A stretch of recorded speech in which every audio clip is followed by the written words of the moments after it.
그는 멸시를 받아 그렇게 말씀합니다. 그가 누구십니까? 그는 바로 하나님의 아들 되시며 인류의 구원자가 되시는 예수님을 말씀하고 있습니다. 그는 왜 이 땅에 오셨다고 성경에서 말씀하고 있습니까? 죄인들을 위해서 죽으시고 죄인들을 영원한 생명을 얻게 하게 하시기 위해서 이 땅에 오셨고 그리고 죽으셨다고 성경은 우리에게 가르치고 있습니다. 그리고 그가 죽으신 결과는 어떤 결과로 나타났습니까? 한 알의 밀이 땅에 떨어져서 죽으면은 많은 결실을 맺게 되어지는 것처럼 예수 그리스도의 십자가의 죽으심의 결과는 하나님께 속한, 하나님이 선택해 놓으신 하나님의 거룩한 백성들을 영생을 얻게 하시고 영원한 천국의 백성, 하나님의 자녀가 되게 하는 놀라운 결과를 가져오게 되었습니다. 예수님의 십자가의 죽으심은 예수님의 십자가의 죽으심으로 끝나는 것이 아니라 온 인류에게 생명을 허락하여 주셨고 하나님의 자녀가 되는 권세를 허락해 주신 것이 바로 우리 예수 그리스도의 십자가의 죽으심의 결과라고 하는 것입니다. 오늘은 종려주일이며 이 한 주간은 예수님께서 고난을 당하시고 죽으시고 그리고 무덤에 장사 지낸 바 된 한 주간입니다. 그래서 오늘 여러분과 저는 예수 그리스도께서 예루살렘 성에 입성하시는 것부터 시작해서 십자가에 달려서 죽으시고 그리고 무덤에 장사 지낸 것 같은 이런 장사 지내게 된 한 주간, 이 한 주간의 행적을 우리가 살펴보면서 은혜를 받고 오늘 또 우리는 예수님의 제자로서 그 삶을 따라가는 그런 삶을 살기를 진심으로 원합니다. 예수님께서는 하나님께 버림을 당하는 고난을 당하셨다는 것입니다. 또한 사랑하는 제자들에게 배반당하는 고통을 예수님께서 당하셨습니다. 사람들에게 멸시와 천대와 모욕을 예수님은 당하셨다고 성경에 기록하고 있습니다. 또한 예수님은 영적으로, 정신적으로, 육체적으로 고통을 심하게 당하셨다고 말씀하고 있습니다. 예수님의 아들 되신, 하나님의 아들 되신 예수님은 죽으시고 무덤에 들어가시는 고통을 마지막으로 당하셨습니다. 이것이 바로 예수 그리스도의 크게 우리가 말씀을 드릴 수 있는 고난주간의 예수님의 행적입니다. 그래서 오늘 고난주간이라고 부르며 성도들은 이 한 주간을 특별히 주님의 고난과 십자가를 기억하면서 경건의 생활로 보내기도 합니다. 오늘은 예수님께서 고난주간 한 주간 예루살렘 성에 입성하시고 6월절 만찬과 마지막에는 무덤에 장사 지내게 되기까지를 살펴보면서 은혜를 받고자 합니다. 첫 번째로 예루살렘 성에 입성하신 예수님이십니다. 마태복음 21장 6절에서 9절 말씀을 우리가 다 함께 한번 읽어봅니다. 제자들이 가서 예수께서 명하신 대로 하여 나귀와 나귀 새끼를 끌고 와서 자기들의 겉옷을 그 위에 얹음에 예수께서 그 위에 타시니 무리의 대다수는 그들의 겉옷을 길에 펴고 다른 이들은 나뭇가지를 베어 길에 펴고 앞에서 가고 뒤에서 따르는 무리가 소리 높여 이르되 호산나 다윗의 자손이여 찬송하리로다. 주의 이름으로 오시는 이여 가장 높은 곳에서 호산나 하더라. 아멘. 예수님은 그의 제자들과 함께 예루살렘 성을 찾으셨습니다. 그리고 어린 나귀를 타시고 수많은 유월절 인파들로부터 호산나 찬양을 들으며 입성하셨습니다.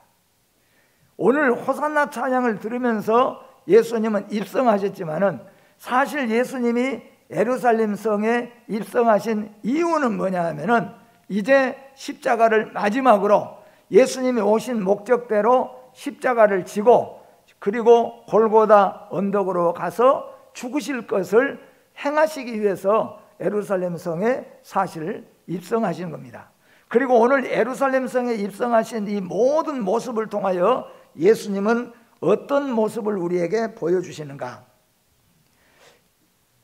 어린 나귀를 타시고 수많은 유월절 인파들로부터 호산나 찬양을 들으며 입성하신 예수 그리스도께서는 이는 그가 만왕의 왕이요 구원의 메시아이심을 암시하는 우리 주님의 계획이었습니다.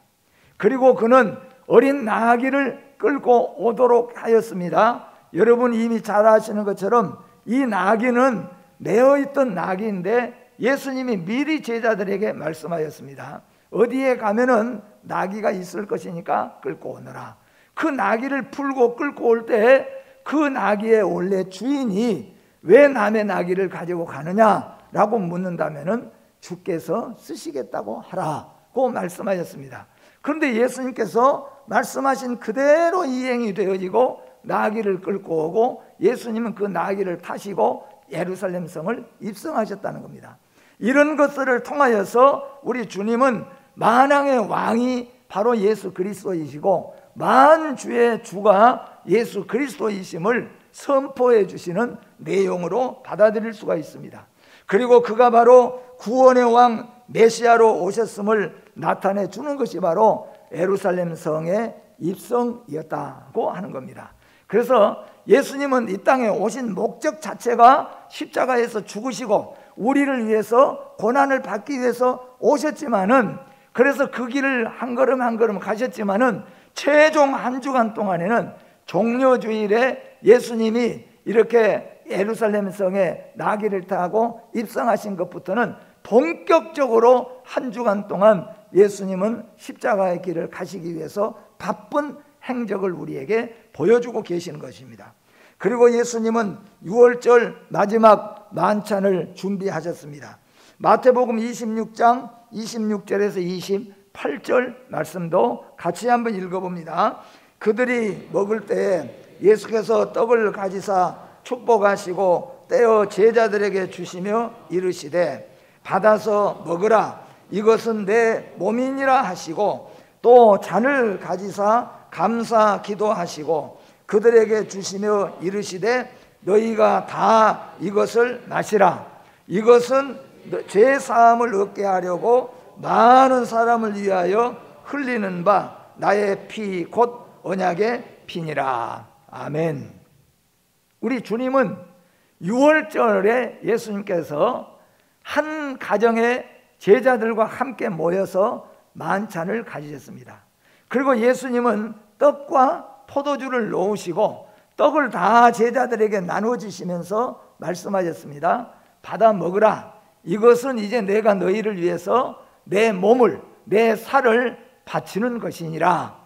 그리고 예수님께서 떡을 다 떼신 후에 잔을 또 예수님이 제자들에게 돌리시면서 받아 마시라, 이것은 내가 골고다 위에서 십자가에서 너희를 위해서 보혈의 피를 흘릴 그 피를 기념하는 것이니라, 상징하는 것이니라. 그리고 예수님께서 성만찬을 제정해 주셨습니다. 우리 주님이 다시 오실 때까지 교회는 성만찬을 행해가는 겁니다. 그런데 이것을 누가 제정하셨냐면은 예수님이 직접 제정하셨다는 겁니다. 또 떡과 포도주의 의미는 바로 예수 그리스도의 살과 예수 그리스도의 피를 기념하는 것입니다. 오늘 여러분과 저는 예수 그리스도의 몸, 예수 그리스도의 피를 통하여서 구원받아 하나님의 백성이 되는 것을 오늘 우리는 믿고 믿음으로 나아가고 있는 것입니다. 그리고 그 자리에서 예수님은 가룟 유다에게 경고하셨습니다. 너희 중에 하나가 나를 팔리라고 했습니다. 예수님의 12제자 중에 하나가, 오늘 여러분과 저는 예수 그리스도를 마지막까지 따라가는 제자가 되어야 될 줄로 믿습니다. 중간에 우리가 물질 때문에, 중간에 우리가 쾌락 때문에, 중간에 우리가 사회의 어떤 문제 때문에 주님을 떠나가는 자들이 없어야 된다, 그런 말씀이에요. 언젠가도 한번 말씀드렸지만은 교회를 놓고 생각해 볼 때 지금 우리 교회는 우리 교회가 생겨지고 우리 교회를 다니다가 그만두는 사람들이 지금 우리가 다니고 있는 사람들 숫자보다 훨씬 많다는 거예요. 얼마나 이게 안타까운 이 얘기입니까? 예수님의 제자 12제자 가운데서 주님은 경고했잖아요.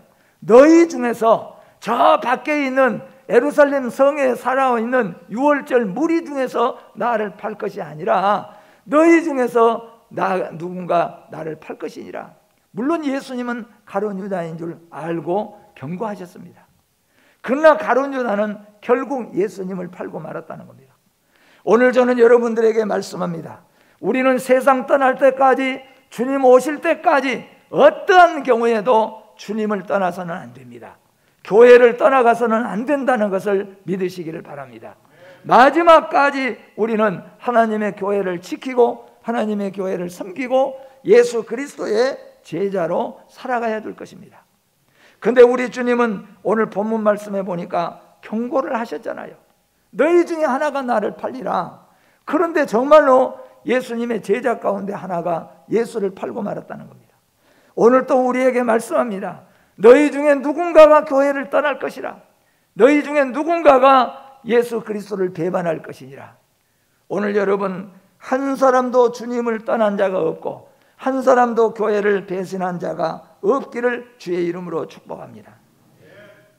또한 감람산 겟세마네 동산으로 예수님은 제자들 넷을 데리고 기도하러 가셨습니다. 누가복음 22장 41절에서 44절 말씀도 같이 읽어봅니다. 그들을 떠나 돌 던질 만큼 가서 무릎을 꿇고 기도하여 이르시되 아버지여, 만일 아버지의 뜻이거든 이 잔을 내게서 옮기시옵소서. 그러나 내 원대로 마시옵고 아버지의 원대로 되기를 원하나이다 하시니 천사가 하늘로부터 예수께 나타나 힘을 더하더라. 예수께서 힘쓰고 애써 더욱 간절히 기도하시니 땀이 땅에 떨어지는 핏방울같이 되더라. 아멘.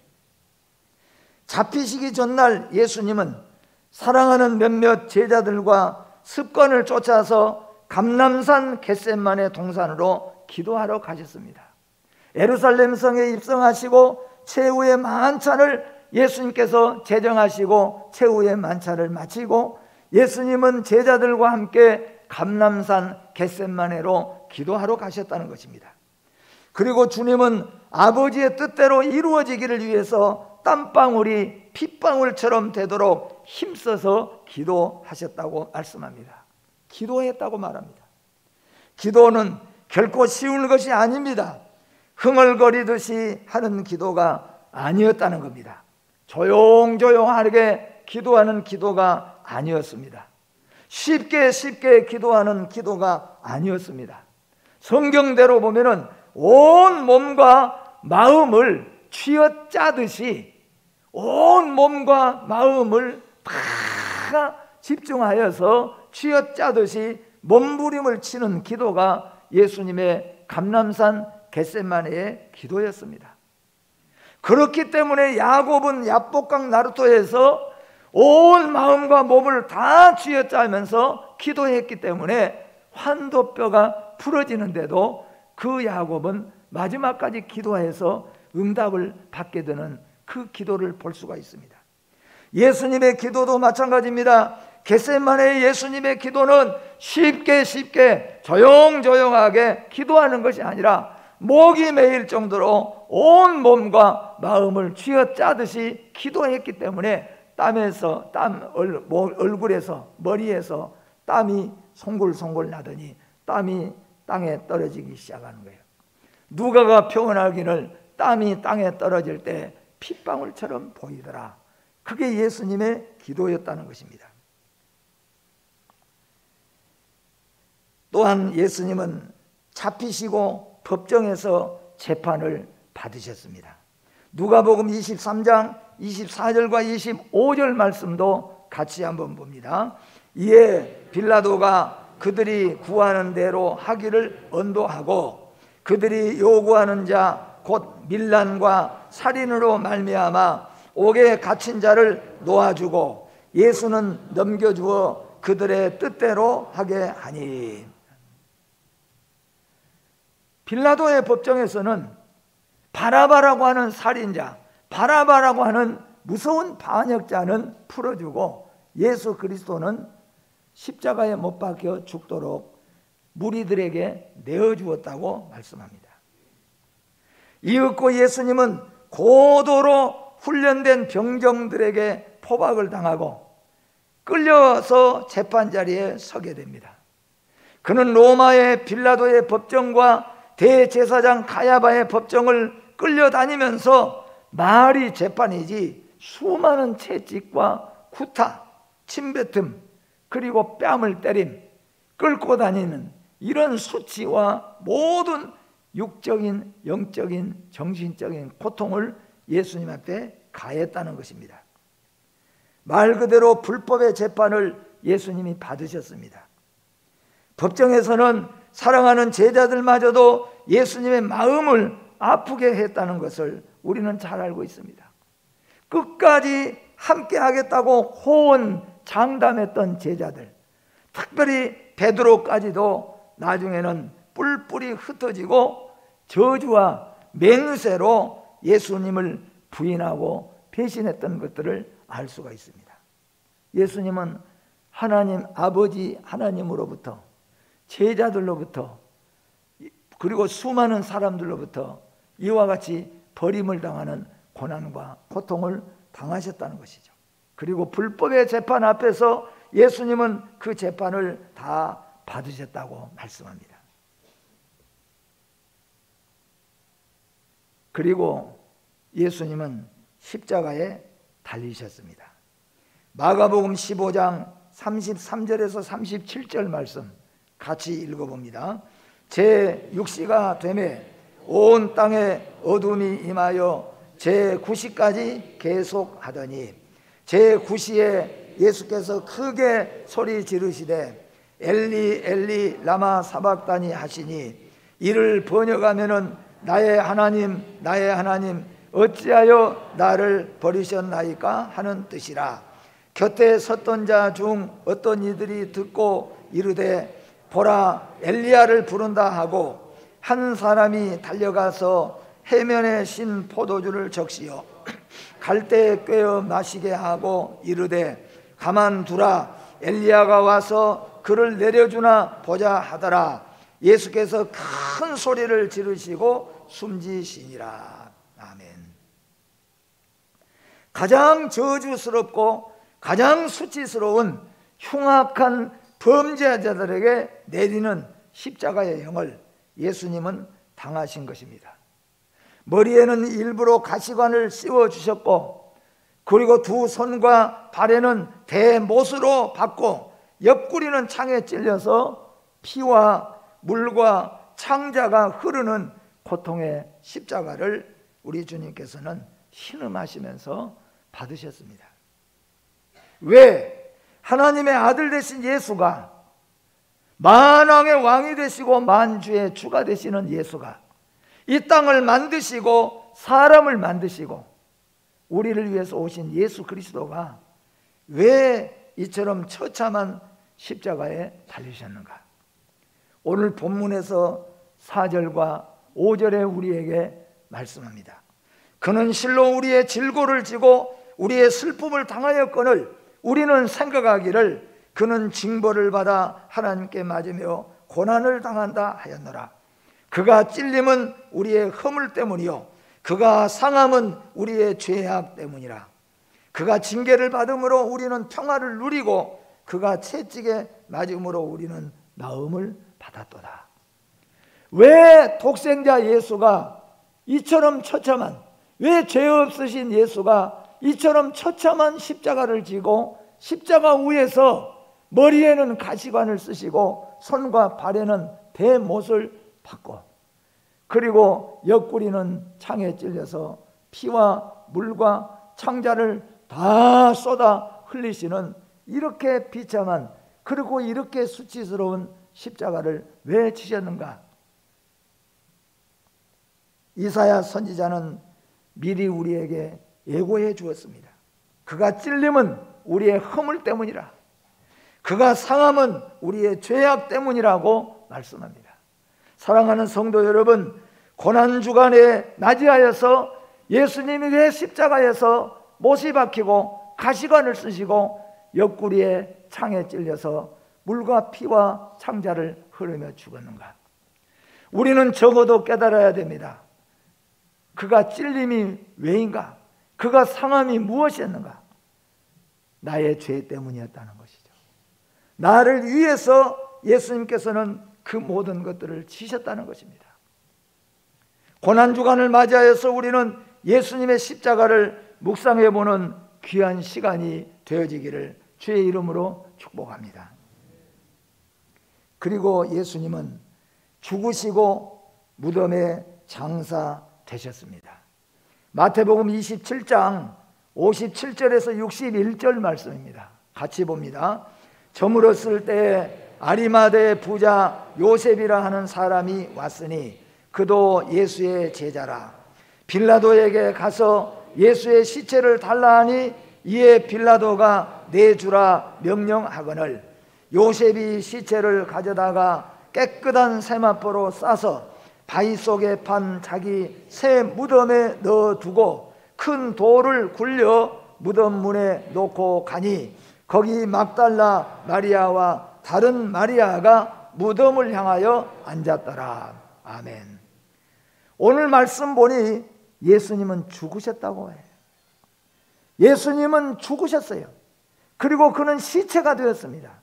그 시체를 달라고 하고 그 시체를 확인한 다음에 아리마대 요셉에게 내어주고, 아리마대 요셉은 예수님의 죽은 시신을 향을 바르고 그리고 자기가 판 새 무덤에다가 예수님을 장사 지냈습니다. 중요한 사실은 뭐냐 하면은 그는 죽으셨습니다. 왜 죽으셨습니까? 왜 죽으셨습니까? 그가 죽으심은 대속의 죽음인 줄 믿습니다. 나를 대신하여서 죽은 죽음이라는 겁니다. 그리고 그는 분명히 죽으셨고 그는 죽으시고 무덤에 장사 지내게 되어졌다고, 장사되셨다고 말씀합니다. 인간적으로는 이적과 기사의 예수님이시므로 제자들과 예수님의 여인들은 기적을 바라고 있었을 것입니다. 예수님은 죽은 자도 살려냈고 예수님은 38년 된 병자도 고쳤고 또한 소경이 눈을 뜨게 했을 뿐만 아니라 오병이어 칠병이어 바람과 파도를 잔잔케 하시는 그 능력의 기적의 주인공이시니까 많은 제자들과 많은 무리들은 혹이라도 예수님이 저렇게 못이 박혀 있다가 저렇게 창자가 흘러 죽어가는 듯 하다가 어느 순간에 기적을 베풀고 내려오지 않을까, 그렇게 바라기도 하였을 것이라는 겁니다. 강도들도 이적을 나타내 보라고 예수님을 조롱했고 군병들도 네가 말 그대로 하나님의 아들이라면은 십자가 거기서 내려와서 하나님의 아들이라는 증거를 보이라 그랬습니다. 그러니까 많은 사람들이 저렇게 있다가 예수님은 기적의 예수님이니까 살아나는 것이 아니냐, 풀려나온 것이 아니냐, 십자가를 다 뿌리치고 걸어 나오신 것이 아니냐, 기적을 베풀었지만은 아무런 기적도 없이 우리가 잘 안 대로 예수님은 그대로 운명하고 말았다는 겁니다. 성경은 이렇게 말합니다. 그는 털 깎는 자 앞에 순한 양처럼 십자가에 달리시고 운명하셨다는 거예요.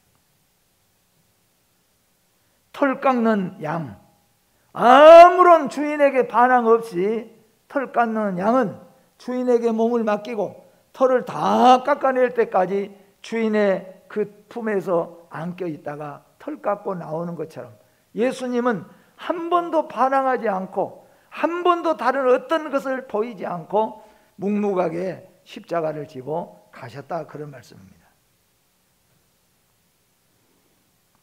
엄청난 유월절 소요, 이렇게 예수님이 쉽게 잡히시고 이렇게 예수님이 처참하게 십자가를 지시고 그리고 이렇게 예수님이 십자가 위에서 가시 면류관을 머리에 써서 온몸에는 머리서부터 피가 흘렀겠지요. 옆구리는 창에 찔려서 피가 흐르고 물이 흐르고 옆구리가 터지면서 창자가 흘러 빠져나오는 그런 고통을 예수님이 당하셨다는 겁니다. 너무나도 많은 유월절 무리들이 볼 때 쉽게 끝나버렸어요. 엄청난 소요였는데 너무 쉽게 끝나버린 것입니다. 그리고 마지막으로는 부활을 약속하시고 기다리신 예수님입니다. 마태복음 27장 62절에서 66절 말씀 마지막으로 한 번 더 읽어봅니다. 그 이튿날은 준비일 다음 날이라 대제사장들과 바리새인들이 함께 빌라도에게 모여 이르되 주여 저 속이던 자가 살아있을 때 말하되 내가 사흘 후에 다시 살아나리라 한 것을 우리가 기억하노니 그러므로 명령하여 그 무덤을 사흘까지 굳게 지키게 하소서. 그의 제자들이 와서 시체를 도둑질하여 가고 백성에게 말하되 그가 죽은 자 가운데서 살아났다 하면 후에 속임이 전보다 더 클까 하나이다 하니 빌라도가 이르되 너희에게 경비병이 있으니 가서 힘대로 굳게 지키라 하거늘 그들이 경비병과 함께 가서 돌을 임봉하고 무덤을 굳게 지키니라. 아멘. 이번 한 주간은 예수님께서 예루살렘 성에 나귀를 타고 입성하시고 그리고 제자들과 최후의 만찬을 가지시고 그리고 예수님은 제자들과 감람산 겟셋마네 동산으로 기도하러 가시고 그리고 예수님은 거기서 잡히셔서 빌라도와 가야바 법정을 돌면서 재판을 받으시고 그리고 예수님은 십자가에 결국 예언대로 달려서 죽으셨습니다. 그리고 이번 한 주간이 죽으신 예수 그리스도께서 무덤에 장사 지내서 부활의 약속을 기다리고 있고 또한 이 빌라도 법정과 유대 병정들도 예수님이 죽으면 사흘 만에 살아나리라고 했기 때문에 지금 경비병들이 예수님의 무덤을 지키고 있습니다. 여기까지가 이번 고난주간에 우리가 기억하면서 섬겨야 될 예수님의 행적입니다. 오늘 이런 예수님의 행적들을 돌아보면서 오늘 십자가에 죽으시고 사흘 만에 다시 살아나리라 그리고 먼저 갈릴리로 가리라고 약속하신 그 예수 그리스도 오늘 왜 주님이 죽으셨는가 그리고 죽으심의 결과가 무엇인가를 한번 묵상하면서 이번 한 주간 경건의 한 주간이 되어지기를 주의 이름으로 축복합니다. 기도하겠습니다.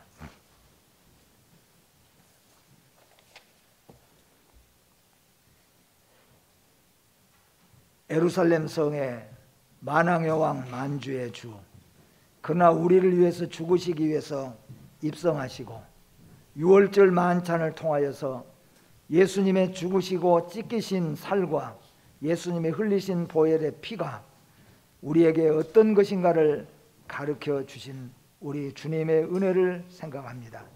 감람산 겟셋마네 동산에서 아버지의 뜻대로 원대로 되시기를 소원하면서 땀방울이 땅에 떨어지는 핏방울처럼 기도하신 우리 주님이요 법정에서 재판을 받으시면서도 털 깎는 자 앞에 어린 양처럼 그 예수 그리스도께서는 모든 것을 다 당하시고 마지막 십자가 위에서 머리에는 가시관을 쓰시고 양손과 양발에 대못이 박힐 뿐만 아니라 옆구리에 창자국이 있어 그는 보혈의 피와 물과 창자를 다 흘리면서 우리를 위해서 대속의 죽음을 죽으신 예수 그리스도 그리고 부활을 위해서 무덤에 장사 지내신 예수 그리스도 그 예수 그리스도를 묵상하는 한 주간이 되게 하여 주시옵소서. 결코 우리의 삶이 헛된 삶이 되지 않도록 우리 주님의 십자가를 따르는 삶이 되도록 우리를 붙잡아 주시고 붙들어 주시옵소서. 예수님의 이름으로 기도하옵나이다. 아멘.